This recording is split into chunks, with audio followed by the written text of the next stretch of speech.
Why do Hindus worship cows, or even rats, or sometimes even Donald Trump?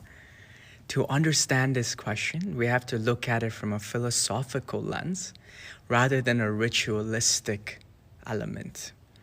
Hinduism is thousands and thousands of years older than most Abrahamic religions.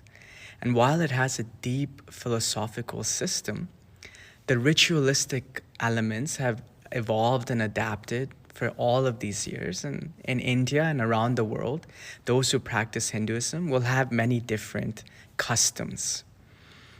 But philosophically, we all share a very similar understanding of this reality. It is said that Hinduism is mostly panentheist, which means that we believe that the divine resides within this reality and also outside of this reality.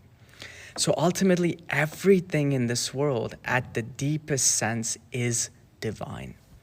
So in Hinduism, whenever we see something of this world that reminds us of the divine, we venerate it, we show it respect.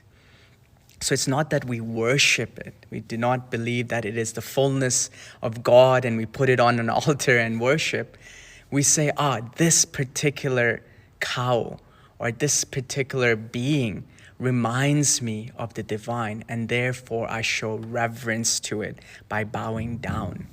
And by constantly showing reverence to these things that remind me of the divine, then my mind starts to be programmed in a way where I see the divine in everything, not just in cows, not just in rats, but in everything around me. So it's very important to understand philosophically, the divine exists in all things. And whatever reminds us of the divine is worthy of our reverence. And by revering these particular things, we start to purify the mind, and ultimately we reach a state of enlightenment where we see the divine in all things.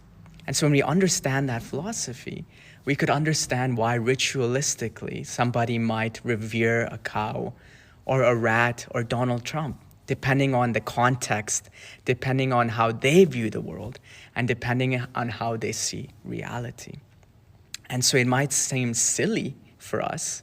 We might not agree with it, but philosophically, we can justify the reasoning behind something like that. And so I'll be doing more talks on Hinduism in the coming weeks.